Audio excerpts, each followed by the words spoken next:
Good morning. നമ്മൾ പഠിച്ചുകൊണ്ടിരിക്കുന്നത് OSI ലെയറാണ് അല്ലേ, ISO OSI ലെയർ. അതിൽ 7 ലെയേഴ്സ് ഉണ്ട്. OSI ഒരു ലെയേർഡ് മോഡലാണ്, 7 ലെയേഴ്സ് ഉണ്ട്. അതിൽ ഫസ്റ്റ് ലെയർ എന്ന് പറയുന്നത് ഫിസിക്കൽ ലെയർ പഠിച്ചു കഴിഞ്ഞതാണ്. ഫിസിക്കൽ ലെയറും ഡാറ്റ ലിങ്ക് ലെയറും പഠിച്ചു കഴിഞ്ഞതാണ്. ഫിസിക്കൽ ലെയറിൽ നമ്പർ ഓഫ് ബിറ്റ് സ്ട്രീമായിട്ട് എങ്ങോട്ട് പാസ് ചെയ്യുന്നു? നെക്സ്റ്റ് നോഡിലേക്ക് പാസ് ചെയ്യുന്നു അല്ലേ. Carry bit stream over physical medium. Through physical medium bits ആണ് നമ്മൾ ട്രാൻസ്ഫർ ചെയ്യുന്നത്. അവിടെ ഇൻഡിവിജ്വൽ ബിറ്റ്സിൻ്റെ മൂവ്മെൻറ്റ്സും ഒരു ഹോപ്പിൽ നിന്ന് അടുത്ത ഹോപ്പിലേക്ക്, അതല്ലെങ്കിൽ ഒരു നോഡിൽ നിന്ന് അടുത്ത നോഡിലേക്ക് ആ ഇൻഡിവിജ്വൽ ബിറ്റ്സിനെ എങ്ങനെ മൂവ് ചെയ്യാം എന്നുള്ള കാര്യങ്ങളാണ് ഫിസിക്കൽ മീഡിയത്തിൽ നമ്മൾ പറയുന്നത്. ഇനി അതിൻ്റെ ഡ്യൂട്ടീസ്, മെയിനായിട്ടുള്ള കുറച്ച് ഡ്യൂട്ടീസ് പഠിച്ചു. ഏതാണ് ഫസ്റ്റത്തെ ഡ്യൂട്ടിയാണ് physical characteristics of interface and medium. നമ്മൾ പാസ് ചെയ്യുന്ന മീഡിയത്തിൻ്റെയും ഇൻ്റർഫേസിൻ്റെയും ഫിസിക്കൽ ക്യാരക്ടേഴ്സ് എല്ലാം ഡീൽ ചെയ്യുന്നത് ഈ ലെയറിലാണ്. Next one representation of bit, എങ്ങനെ ബിറ്റ്സിനെ റെപ്രസെൻറ്റ് ചെയ്യണം, അതായത് ഏത് ടൈപ്പ് എൻകോഡിങ് യൂസ് ചെയ്യണം, അതൊക്കെ തീരുമാനിക്കുന്നത് ഫിസിക്കൽ ലെയറാണ്. Next one data rate. Data rate അല്ലെങ്കിൽ ട്രാൻസ്മിഷൻ റേറ്റ് എന്ന് പറയുന്നത് സെൻഡർ സെൻഡ് ചെയ്യുന്ന സ്പീഡിൽ തന്നെയാണോ റിസീവർ അത് റിസീവ് ചെയ്യുന്നത്, അതാണ് ഇതിൽ വരുന്നത്, ട്രാൻസ്മിഷൻ റേറ്റിൽ വരുന്നത്. അപ്പോൾ അതിനനുസരിച്ച് ആ റേറ്റിന് ക്ലോക്ക് സ്പീഡിന് അഡ്ജസ്റ്റ് ചെയ്യുക. Next one synchronisation of bits. Synchronisation of ബിറ്റ്സിൽ നമ്മൾ പറയുന്നത് സപ്പോസ് രണ്ട് സെൻഡറിൻ്റെയും റിസീവറിൻ്റെയും ക്ലോക്ക് സ്പീഡ് ഡിഫറെൻ്റ് ആണെങ്കിൽ, അല്ലെങ്കിൽ ക്ലോക്ക് സൈക്കിൾ ഡിഫറെൻ്റ് ആണെങ്കിൽ അവിടെ സിങ്ക്രണൈസേഷൻ ഉണ്ടാവില്ല. ചില ബിറ്റ്സ് ആദ്യം കിട്ടും, ചില ബിറ്റ്സ് പിന്നീട് കിട്ടും, അങ്ങനെ കുറേ പ്രശ്നങ്ങൾ വരും. അത് ഡീൽ ചെയ്യുന്നതാണ് synchronisation of bits. Next one line configuration. Line കോൺഫിഗറേഷനിൽ വരുന്നത് എന്തൊക്കെയാണ്? 2 ടൈപ്പ് ലൈൻ കോൺഫിഗറേഷനാണ് വരുന്നത്, പോയിൻറ്റ് ടു പോയിൻറ്റ് കോൺഫിഗറേഷനും മൾട്ടി പോയിൻറ്റ് കോൺഫിഗറേഷനും. ഇതിൽ ഏത് ഡീൽ ചെയ്യണം, ഏത് നോക്കണം, എന്തൊക്കെ ശ്രദ്ധിക്കണം എന്നുള്ളതാണ് ലൈൻ കോൺഫിഗറേഷനിൽ വരുന്നത്. Next topology. നമ്മൾ നിങ്ങൾക്കറിയാം ഡിഫറെൻറ്റ് ടൈപ്പ് ഓഫ് ടോപ്പോളജി ഉണ്ട്. Mesh topology, star topology, bus topology, അതിൽ ഏത് വേണമെങ്കിലും നിങ്ങൾക്ക് യൂസ് ചെയ്യാം. അങ്ങനെയുള്ള കാര്യങ്ങളൊക്കെ പഠിച്ചു കഴിഞ്ഞതാണ്. ഇനി next one transmission mode. Transmission mode അറിയാമല്ലോ, 3 ടൈപ്പ് ഉണ്ടല്ലോ, സിംപ്ലക്സ്, ഡ്യൂപ്ലെക്സ്, ഹാഫ് ഡ്യൂപ്ലെക്സ്. ഇതിലേത് യൂസ് ചെയ്യണം? ഇതൊക്കെ ഇപ്പോൾ ഇത്രയും പറഞ്ഞ 7 ഫങ്ഷൻസും ഏതിൽ വരുന്നതാണ്? ഫിസിക്കൽ ലെയറിൽ വരുന്നതാണ്. ഇനി next one data link layer. Data link layer എന്ന് പറഞ്ഞാൽ എങ്ങനെയാണ്? അവിടെ വരുന്നത് നമ്പർ ഓഫ് ബിറ്റ്സ് അല്ല, ഫ്രെയിംസ് ആയിട്ടാണ്. ഫ്രെയിംസ് എന്ന് പറഞ്ഞാൽ എന്താണ്? കുറച്ച് ബിറ്റ്സുകൾ കൂടിയിട്ടുണ്ടാക്കുന്നതാണ് ഫ്രെയിംസ് അല്ലേ. അവിടെ ഫ്രെയിമിംഗ് എന്നതാണ് അവരുടെ മെയിൻ ഫങ്ഷൻ. ഫ്രെയിമിംഗ് എന്ന് പറഞ്ഞാൽ എന്താണ്?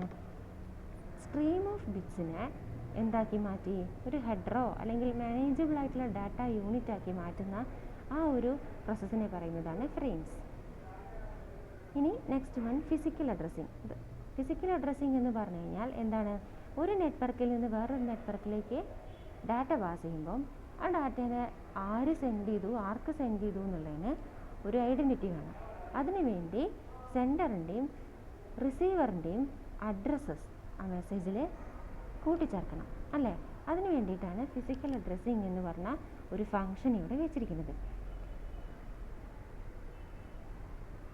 നെക്സ്റ്റ് വൺ എന്ന് പറയുന്നത് flow control, error control and access control. 3 type control ആണല്ലേ. ഫ്ലോ കൺട്രോളിൽ വരുന്നത് if the rate at which the data are absorbed by the receiver is less than the rate at which the data produced in the sender. സെൻഡറിൽ ഉണ്ടാക്കുന്ന ഡാറ്റയുടെ അതേ സ്പീഡിൽ തന്നെ, നമ്മൾ തൊട്ട് മുന്നത്തെ ലെയറിലും പറഞ്ഞു അല്ലേ, അതേ സ്പീഡിൽ തന്നെ എന്ത് വേണം? റിസീവർ ഡാറ്റ റിസീവ് ചെയ്യണം അല്ലേ. അപ്പോൾ അവിടെ എന്തെങ്കിലും വ്യത്യാസം വരുമ്പോൾ എന്ത് ചെയ്യുന്നു? ഒരു ഫ്ലോ കൺട്രോൾ മെക്കാനിസം അവിടെ അപ്ലൈ ചെയ്യുന്നു. പിന്നെ നെക്സ്റ്റ് വൺ ആണ് എറർ കൺട്രോൾ. എറർ കൺട്രോൾ എന്ന് പറഞ്ഞാൽ എന്താ? ഇവിടെ പാസ് ചെയ്യുന്നത് ഫ്രെയിംസ് ആണ്.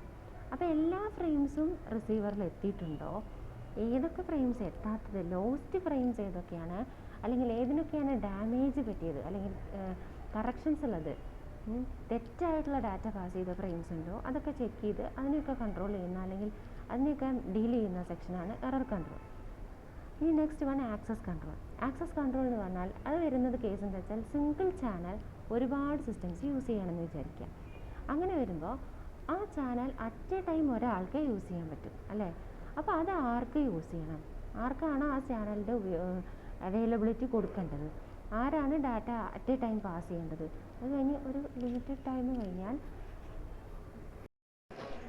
Now the third layer is network layer. Network layer എന്ന് പറഞ്ഞു കഴിഞ്ഞാൽ ഇത്രയും ഫിസിക്കൽ ഡയലും ഡാറ്റ ലിങ്ക് ലെയറും ഒക്കെ നമ്മൾ പറഞ്ഞത് എങ്ങനെയായിരുന്നു? ഹോപ്പ് ടു ഹോപ്പ് ഡെലിവറി അല്ലെങ്കിൽ നോഡ് ടു നോഡ് ഡെലിവറി ആയിരുന്നു പറഞ്ഞിരുന്നത്. ഇനി നമ്മൾ നെറ്റ്വർക്ക് ലെയർ തൊട്ടിട്ട് പറയാൻ പോകുന്നത് സോഴ്സ് ടു ഡെസ്റ്റിനേഷൻ ഡെലിവറി ആണ്. അതിനെയാണ് നമ്മൾ ഡീൽ ചെയ്യാൻ പോകുന്നത്. Source to destination delivery of എന്താണ്? ഈ നെറ്റ്വർക്ക് ലെയറിലെ ഡാറ്റനെ നമ്മൾ വിളിക്കുന്ന പേരാണ് പാക്കറ്റ് എന്ന് പറയുന്നത്. നമ്മൾ ഫിസിക്കൽ ലെയറിൽ ബിറ്റ്സ് എന്ന് പറഞ്ഞു, ഡാറ്റ ലിങ്ക് ലെയറിൽ ഫ്രെയിംസ് എന്ന് പറഞ്ഞു. ഇനി നെറ്റ്വർക്ക് ലെയറിൽ നമ്മൾ വിളിക്കുന്ന പേരാണ് പാക്കറ്റ്. ഈ നെറ്റ്വർക്ക് ലെയറിൽ നമുക്ക് എന്താണ് ചെയ്യുന്നതെന്ന് വെച്ചാൽ, സെയിം നെറ്റ്വർക്ക് കണക്ഷനാണ് എല്ലാവരും യൂസ് ചെയ്യുന്നത്. ഒരേ നെറ്റ്വർക്ക് കണക്ഷൻ വെച്ചിട്ടാണ് രണ്ട് സോഴ്സും ഡെസ്റ്റിനേഷനും തമ്മിൽ ഡാറ്റ പാസ് ചെയ്യുന്നുണ്ടെങ്കിൽ എന്തിൻ്റെ ആവശ്യമില്ല? നെറ്റ്വർക്ക് ലെയറിൻ്റെ ആവശ്യം നമുക്കില്ല.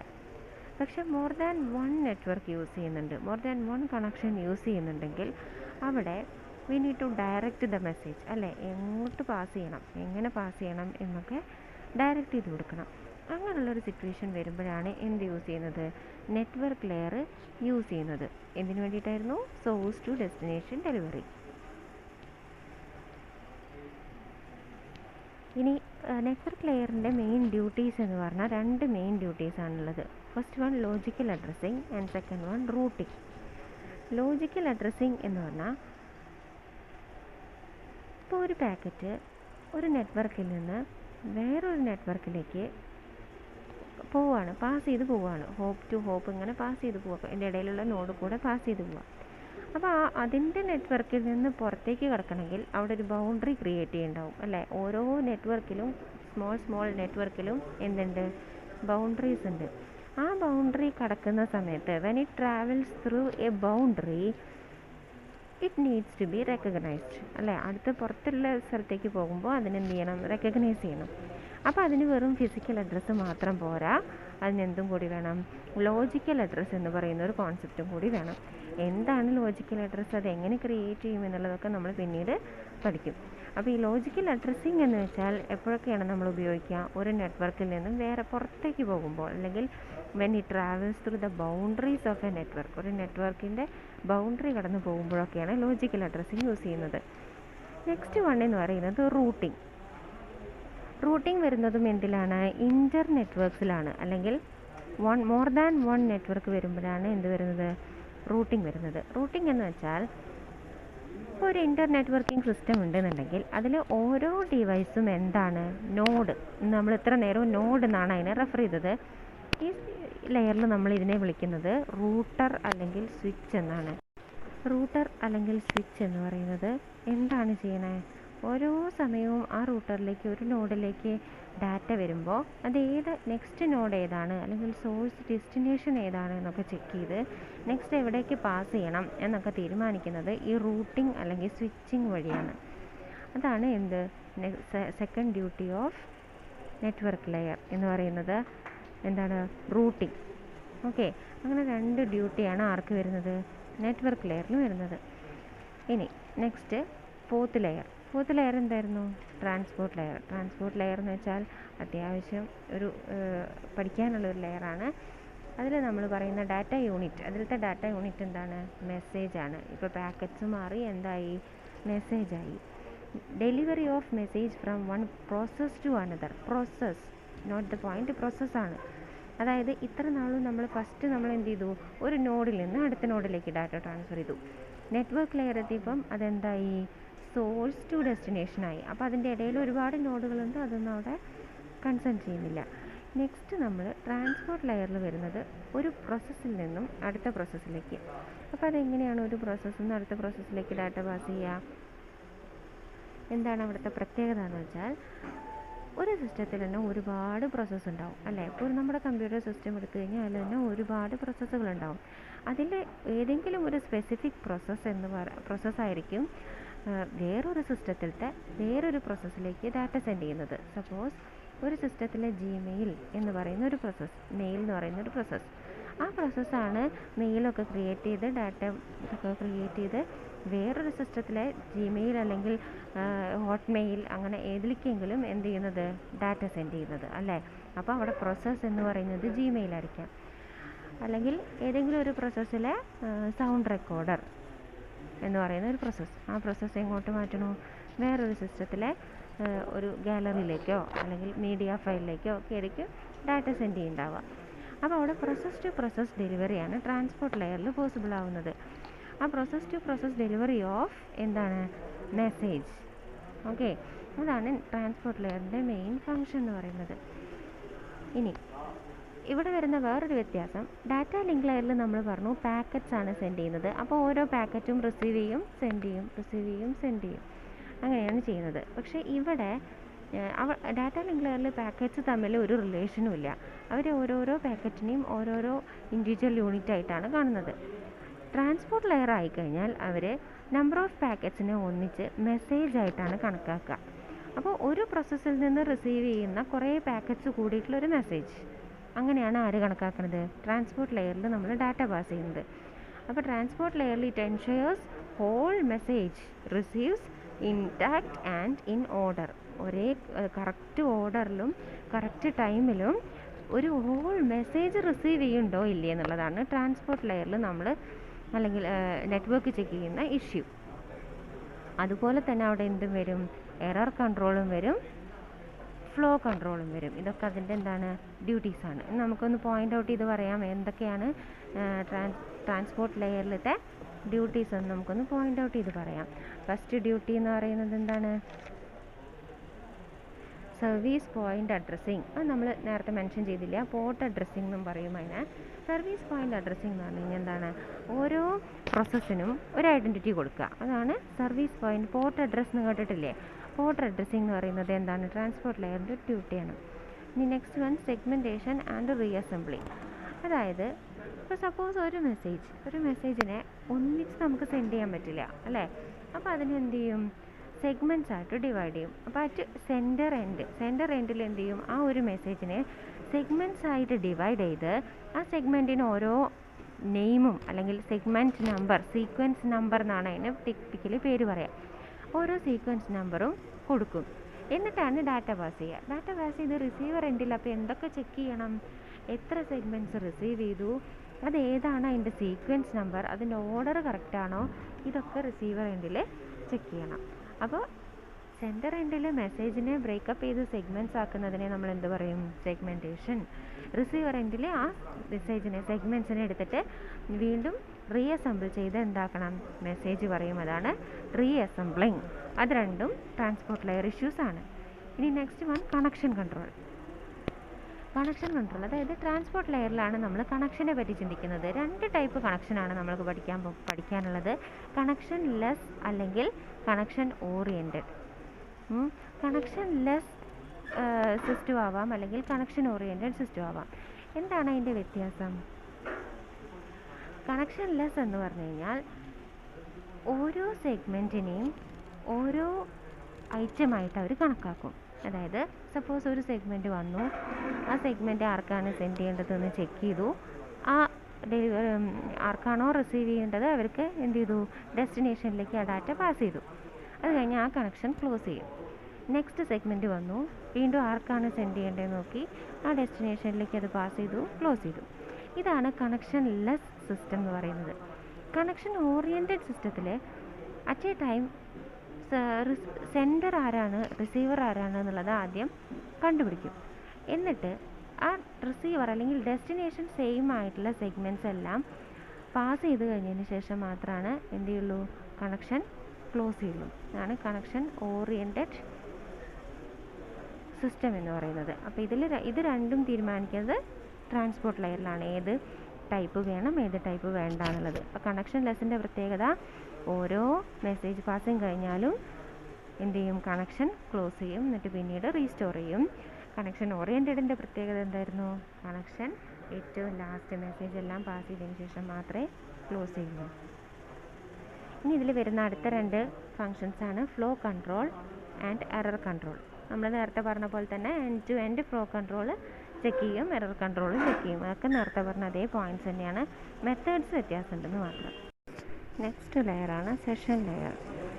Session layer is responsible for dialogue control and synchronisation. Session ലെയറിൽ ആകെ രണ്ട് ഡ്യൂട്ടിയാണ് വരുന്നത്, ഒന്ന് ഡയലോഗ് കൺട്രോളും സിങ്ക്രണൈസേഷനും. Dialogue control allows two systems to enter into a dialogue. രണ്ട് സിസ്റ്റത്തിനെ കമ്മ്യൂണിക്കേഷൻ ചെയ്യാൻ വേണ്ടി allows communication between two systems. അങ്ങനെ രണ്ട് ടൈപ്പിൽ ചെയ്യാം, ഹാഫ് ഡ്യൂപ്ലെക്സ് ആയിട്ടോ അല്ലെങ്കിൽ ഡ്യൂപ്ലെക്സ് ആയിട്ടോ ചെയ്യാം. സിങ്ക്രണൈസേഷൻ മീൻസ് സെഷൻ ലെയറിൽ സിങ്ക്രണൈസേഷൻ നമ്മൾ ചെയ്യുന്നത് ആഡിങ് ചെക്ക് പോയിൻറ്റ്സ് ആണ്. ചെക്ക് പോയിൻറ്റ്സ് എന്ന് പറഞ്ഞാൽ എന്താ, ഇൻ ബിറ്റ്വീൻ മെസ്സേജ് ഇങ്ങനെ പാസ് ചെയ്തുകൊണ്ടിരിക്കുമ്പോൾ അതിൽ ഇൻ ബിറ്റ്വീൻ എവിടെയെങ്കിലുമൊക്കെ ചെക്ക് പോയിൻറ്റ്സ് ആഡ് ചെയ്യാം. അപ്പോൾ സപ്പോസ് 100 to 200 ഒരു ബണ്ടിലായിട്ട് പാസ് ചെയ്തു, 200 to 300 അടുത്ത ബണ്ടിലായിട്ട് പാസ് ചെയ്തു. അങ്ങനെ പാസ് ചെയ്യുന്ന സമയത്ത് നമ്മൾ പറയുകയാണ് ഈ 100 മെസ്സേജസിൻ്റെയും ഇടയിൽ നമുക്കൊരു ചെക്ക് പോയിൻ്റ് ആഡ് ചെയ്യാണ്. ഫോർ എക്സാമ്പിൾ ഒരു 2000 പേജസിൻ്റെ ഡാറ്റയാണ് സെൻഡ് ചെയ്യുന്നത്. അപ്പോൾ ഈച്ച് 100 പേജസ് കഴിഞ്ഞാലും ആ യൂണിറ്റിനെ ഒന്ന് ചെക്ക് പോയിൻ്റ് ചെയ്യുക, ഒരു ചെക്ക് പോയിൻ്റ് അവിടെ ഇൻസേർട്ട് ചെയ്യാം. അപ്പോൾ ഈ 100 പേജ് കഴിഞ്ഞാലും അവർ എന്ത് ചെയ്യും, എന്തെങ്കിലും ഒരു എറർ ഡിറ്റക്റ്റിംഗ് കോഡ് വെച്ചിട്ട് അവിടെ ചെക്ക് പോയിൻ്റ് ആഡ് ചെയ്യും. ആ ചെക്ക് പോയിൻ്റ് ആഡ് ചെയ്താലത്തെ ഗുണം എന്താ, ഇപ്പോൾ സപ്പോസ് 330 എന്ന് പറയുന്ന ഒരു പേജ് മിസ്സിങ്ങോ അല്ലെങ്കിൽ എററോ ആണെന്ന് വിചാരിക്കുക. അങ്ങനെ നമ്മൾ ഫൗണ്ട് ചെയ്തു, ആ മെക്കാനിസം വെച്ചിട്ട് അങ്ങനെ നമ്മൾ ഫൗണ്ട് ചെയ്തിട്ടുണ്ടെങ്കിൽ ആ 300 to 400 വരെയുള്ള പേജസ് മാത്രമേ എന്ത് ചെയ്യണ്ടൂ, റീട്രാൻസ്മിറ്റ് ചെയ്യേണ്ട ആവശ്യമുള്ളൂ. മൊത്തം മെസ്സേജ് നമുക്ക് റീട്രാൻസ്മിറ്റ് ചെയ്യേണ്ട ആവശ്യം വരില്ല. ആ രീതിയിലാണ് ഇവിടെ എന്ത് ചെയ്യുന്നത്, സെഷൻ ലെയറിലത്തെ സിങ്ക്രണൈസേഷൻ നടക്കുന്നത്. നെക്സ്റ്റ് വൺ എന്ന് പറയുന്നത് പ്രസൻറ്റേഷൻ ലെയർ. പ്രസൻറ്റേഷൻ ലെയർ എപ്പോഴും എന്താണ്, നമ്മൾ എപ്പോൾ പ്രസൻറ്റേഷൻ ലെയറിനെ കുറിച്ച് പറയുമ്പോഴും അവിടെ വേണ്ട കാര്യമാണ് deals with syntax and semantics of information. നമ്മൾ പാസ് ചെയ്യുന്ന മെസ്സേജിൻ്റെ സിൻടാക്സ് ആൻഡ് സെമാൻറ്റിക്സ്, എന്താണോ മെസ്സേജ് അതിൻ്റെ റോ ഫോമിൽ അതിൻ്റെ സിൻടാക്റ്റിക്കലി ആയിട്ടുള്ളതും അല്ലെങ്കിൽ അതിൻ്റെ ഹൗ ഇറ്റ് വിഷ്വലൈസ്ഡ് എന്നുള്ള കാര്യങ്ങളും എല്ലാം വരുന്നത് ഇതിലാണ്, പ്രസൻറ്റേഷൻ ലെയറിലാണ്. പ്രസൻറ്റേഷൻ ലെയറിൻ്റെ 3 ഫങ്ഷൻസാണ് ട്രാൻസ്ലേഷൻ, എൻക്രിപ്ഷൻ ആൻഡ് കംപ്രഷൻ. 3 ഫങ്ഷൻസാണ് ഉള്ളത്. ട്രാൻസ്ലേഷൻ എന്ന് പറഞ്ഞു കഴിഞ്ഞാൽ എന്താണ്, ഏത് ടൈപ്പിൽ ഡാറ്റ പാസ് ചെയ്യണം, ഇപ്പോൾ പല സ്ട്രിങ് ആയിട്ടോ നമ്പറായിട്ടോ അല്ലെങ്കിൽ എന്താണ് എന്നുള്ളത് ഫോർമാറ്റ് ഓഫ് ഡാറ്റ എന്താണ് എന്ന് പറയുന്നത് എന്തിൽ വരുന്നത്, ട്രാൻസ്ലേഷനിൽ വരുന്നത്. How the data is to be transmitted, in which form the data is to be transmitted. Next one encryption. Encryption നമ്മളെല്ലാവരും കേട്ടിട്ടുണ്ടാവില്ലേ, എൻക്രിപ്ഷൻ ആൻഡ് ഡീക്രിപ്ഷൻ. നമ്മുടെ ഡാറ്റേനെ സെക്യൂർ ആയിട്ട് പാസ് ചെയ്യാൻ വേണ്ടി ഡാറ്റയുടെ ഒറിജിനൽ ഫോം മാറ്റി വേറൊരു സെൻഡറിനും റിസീവറിനും മാത്രം അറിയാവുന്ന ഒരു ഫോമിലേക്ക് ആക്കി മാറ്റും. അതാണ് എൻക്രിപ്ഷൻ. ഒറിജിനൽ ഇൻഫർമേഷനെ എൻക്രിപ്റ്റഡ് ആക്കി സെക്യൂർ ഫോമാക്കി പാസ് ചെയ്യും. റിസീവർ എൻഡിലെത്തി കഴിഞ്ഞാൽ ആ സെക്യൂർ ഫോമിനെ ഏത് ട്രിക്കിലൂടെയാണോ എൻക്രിപ്റ്റ് ചെയ്തത് ആ ട്രിക്കിലൂടെ തന്നെ എന്ത് ചെയ്യും, ഡീക്രിപ്റ്റ് ചെയ്ത് കഴിഞ്ഞാൽ സെൻഡ് ചെയ്ത ഇൻഫർമേഷൻ അതുപോലെ തന്നെ കിട്ടും. ഇൻ ബിറ്റ്വീൻ വേറെ ആർക്കും അത് മനസ്സിലാവില്ല. അതാണ് encryption. Next one compression. Compression നമ്മളെല്ലാവരും ചെയ്യുന്നതാണല്ലേ, ഡാറ്റ കംപ്രഷൻ എന്നൊക്കെ കേട്ടിട്ടില്ലേ. നമ്പർ ഓഫ് ബിറ്റ്സിൻ്റെ എണ്ണം കുറയ്ക്കുക എന്നുള്ളതാണ് ഡാറ്റ കംപ്രഷൻ്റെ മെയിൻ ഡ്യൂട്ടി. അപ്പോൾ അതാണ് presentation layer. Next one application layer. Application layer എന്ന് പറഞ്ഞാൽ ഏറ്റവും ഔട്ടർ മോസ്റ്റ് ലെയറായി അല്ലേ. അപ്പോൾ യൂസറിനോട് ഏറ്റവും അടുത്ത് കിടക്കുന്ന ലെയറാണ് application layer. Application layer network related കാര്യങ്ങളാണ് ചെയ്യുന്നത്. Enables the user to access network. യൂസറിന് എങ്ങനെ നെറ്റ്വർക്ക് ആക്സസ് ചെയ്യാം, internet service, internet facilities access ചെയ്യാം എന്നുള്ളതാണ് എന്തിൽ വരുന്നത്, ആപ്ലിക്കേഷൻ ലെയറിൽ വരുന്നത്. ഇപ്പോൾ സപ്പോസ് ത്രൂ ഇമെയിലോ അല്ലെങ്കിൽ റിമോട്ട് ആക്സസ് ചെയ്യും മെക്കാനിസംസ് വെച്ചിട്ടോ ഒക്കെ നമുക്കിതിലൂടെ ഉപയോഗിക്കാം. അപ്പോൾ ഇതിൽ പറയുന്ന 3-4 പോയിൻ്റ് ഉണ്ട്. സർവീസസ് പ്രൊവൈഡഡ് എന്ന് പറഞ്ഞിട്ട് 3-4 പോയിൻ്റ് ഉണ്ട്. First one network virtual terminal. അതായത് വെർച്വൽ ടെർമിനലാണ്, അതായത് വേറൊരു സ്ഥലത്തുള്ള മെഷീൻ നമ്മൾ ആക്സസ് ചെയ്യുന്ന തരത്തിൽ അല്ലെങ്കിൽ നമുക്കതിലേക്ക് ലോഗിൻ ചെയ്യാൻ പറ്റുന്ന തരത്തിലുള്ളൊരു വെർച്വൽ വിൻഡോ ക്രിയേറ്റ് ചെയ്യുക. അതാണ് നെറ്റ്വർക്ക് വെർച്വൽ ടെർമിനൽ എന്ന് പറയുന്നത്. പിന്നെ നെക്സ്റ്റ് വൺ ഫയൽ ട്രാൻസ്ഫറിന് സഹായിക്കും, ഫയൽ ആക്സസ് ചെയ്യാൻ, ഫയൽ മാനേജ്മെൻറ്റ്, അതൊക്കെ ത്രൂ ഡാറ്റാബേസിലൂടെയാണ്, സെക്യൂർ ഡാറ്റാബേസിലൂടെ നമുക്ക് ചെയ്യാൻ പറ്റും. പിന്നെ മെയിൽ സർവീസസ്, ജിമെയിൽ സർവീസസ്, അതൊക്കെ എവിടെയാണ് വരുന്നത്, ആപ്ലിക്കേഷൻ ലെയറിലാണ് വരുന്നത്. പിന്നെ അതുപോലെ തന്നെ ഡയറക്ടറി സർവീസസ് എന്ന് പറഞ്ഞു കഴിഞ്ഞാൽ ഡിസ്ട്രിബ്യൂട്ടഡ് ഡാറ്റാബേസ് യൂസ് ചെയ്തിട്ട് ഗ്ലോബലി എല്ലാവർക്കും ആക്സസിബിൾ ആയിട്ടുള്ള ഡാറ്റ നമുക്കും ആക്സസ് ചെയ്യാൻ പറ്റണം അല്ലേ. അതാണ് ഡയറക്ടറി സർവീസസ്. അത്രയാണ് OSI മോഡലിൻ്റെ 7 ലെയേഴ്സിനെ കുറിച്ച് പറയാനുള്ളത്. ഇനി ഇതിൻ്റെ കൂടെ തന്നെ ഉള്ളൊരു ടോപ്പിക്കാണ് TCP/IP മോഡൽ എന്ന് പറയുന്നത് അല്ലേ. 2 ടൈപ്പ് മോഡലാണ് നമ്മൾ മെയിനായിട്ട് കേൾക്കുക, TCP/IPയും ISO OSIയും. അതിൽ ISO OSI ആണ് ഇപ്പോൾ നമ്മൾ കുറച്ച് ഡീറ്റെയിൽ ആയിട്ട് പഠിച്ചത്. ഇനി TCP/IP എന്ന് പറയുന്നത് OSI ലെയർ വരുന്നതിന് തൊട്ട് മുന്നേ അല്ലെങ്കിൽ കുറച്ച് മുന്നേ വന്നതാണ് TCP/IP. അതിൽ തമ്മിൽ 2 വ്യത്യാസം, ചെറിയ ചെറിയ വ്യത്യാസങ്ങളേ ഉള്ളൂ. ISO OSIയിൽ നമ്മൾ 7 ലെയേഴ്സ് ഉണ്ടെന്ന് പറഞ്ഞു. പക്ഷേ TCP/IPയിൽ ആദ്യം അവർ 4 ലെയേഴ്സേ കൺസിഡർ ചെയ്തിട്ടുള്ളൂ. ഇപ്പോൾ 5 ലെയേഴ്സ് ആയിട്ടാണ് അത് കൺസിഡർ ചെയ്യുന്നത്. അത് തന്നെ നമുക്ക് എന്ത് ചെയ്യാം, മാച്ച് ചെയ്യാൻ പറ്റും. കുറച്ചൊക്കെ റിലേഷൻ നമുക്ക് തമ്മിൽ കണ്ടുപിടിക്കാൻ പറ്റും. അപ്പോൾ ISO OSIയുടെ physical and data link layer, അത് രണ്ടും കൂടി ചേർന്നതാണ് TCP/IPയുടെ ഹോസ്റ്റ് ടു നെറ്റ്വർക്ക് ലെയർ എന്ന് പറയുന്ന ഒരു ലെയർ. അത് തമ്മിൽ ഏകദേശം സിമിലാരിറ്റീസ് ഫങ്ഷനിലും ഇതിലൊക്കെ നമുക്ക് കാണാൻ പറ്റും. അതുപോലെ തന്നെ OSIയുടെ നെറ്റ്വർക്ക് ലെയറുമായിട്ട് കണക്റ്റഡ് ആണ് TCP/IPയുടെ ഇൻ്റർനെറ്റ് ലെയർ എന്ന് പറയുന്നത്. അതുപോലെ ISOയിൽ സെഷൻ ലെയർ എന്ന് പറയുന്നത് TCP/IPയുടെ ട്രാൻസ്പോർട്ട് ലെയറായിട്ട് കണക്റ്റഡ് ആണ്. പിന്നെ നമ്മുടെ OSIയുടെ ആപ്ലിക്കേഷൻ ലെയറും സെഷൻ ലെയറും പ്രസൻറ്റേഷൻ ലെയറും, ഇത് മൂന്നും എന്താണ്, യൂസർ റിലേറ്റഡ് ലെയേഴ്സാണ് അല്ലേ, യൂസർ സപ്പോർട്ടഡ് റിലേഷൻസ് ആണ്. ആ ലെയേഴ്സ് ഇതെല്ലാം കൂടിയിട്ട് നമ്മൾ TCP/IPയിൽ ആപ്ലിക്കേഷൻ ലെയറിന് മാത്രമേ സ്പെസിഫൈ ചെയ്യുന്നുള്ളൂ. ഈ 5 ലെയറിൽ വരുന്ന പ്രോട്ടോക്കോൾസ് ഏതാണെന്ന് നമുക്ക് നോട്ട് ചെയ്യാം. First physical and data link ലെയറിൽ പ്രത്യേകിച്ച് പ്രോട്ടോക്കോൾസ് ഒന്നും നമ്മൾ യൂസ് ചെയ്യുന്നില്ല. അടുത്ത നെറ്റ്വർക്ക് ലെയറിൽ കുറച്ച് പ്രോട്ടോക്കോൾസ് യൂസ് ചെയ്യുന്നുണ്ട്. അതിൻ്റെ പേര് മാത്രം നോട്ട് ചെയ്യുക, പ്രോട്ടോക്കോൾസ് നമ്മൾ പിന്നീട് പഠിക്കും. First one IP internet protocol. പിന്നെ അതിനെ സപ്പോർട്ട് ചെയ്യാൻ വേണ്ടി IP സപ്പോർട്ട് ചെയ്യുന്ന കുറച്ച് പ്രോട്ടോക്കോൾസാണ് ARP, RARP, ICMP and IGMP. ഇതൊക്കെ നമ്മൾ പിന്നീട് ഡീറ്റെയിൽ ആയിട്ട് പഠിക്കും. IP എന്ന് വെച്ചാൽ ഇൻ്റർനെറ്റ് വർക്കിംഗ് പ്രോട്ടോക്കോളാണ്. ARP address resolution protocol. RARP reverse address resolution protocol. ICMP means internet control message protocol. IGMP means internet group message protocol. പിന്നെ ട്രാൻസ്പോർട്ട് ലെയറിൽ വരുന്ന പ്രോട്ടോക്കോൾസ്, ട്രാൻസ്പോർട്ട് ലെയർ എന്ന് പറഞ്ഞാൽ ഹോസ്റ്റ് ടു ഹോസ്റ്റ് ആണല്ലോ. അതിൻ്റെ പ്രോട്ടോക്കോൾസ് എന്ന് പറയുന്നത് UDP, TCP, SCTP. UDP means user datagram protocol. TCP transmission control protocol. SCTP stream control transmission protocol. Next one application layer. Application ലെയറിലെ പ്രോട്ടോക്കോൾസൊക്കെ ലേറ്റർ നമുക്ക് ഡിസ്ക്രൈബ് ചെയ്യാം എന്നാണ് പറയുന്നത്. ലാസ്റ്റ് ലെയറിൽ നമ്മൾ മോഡ്യൂൾ വൈസ് എല്ലാം നോക്കും. അപ്പോൾ നമ്മൾ ചെയ്യാം. ഓക്കെ, അപ്പോൾ ഇത്രയാണ് TCP/IP ആൻഡ് OSI 2 മോഡലിനെ കുറിച്ചും പറയാനുള്ളത്. Okay, thank you.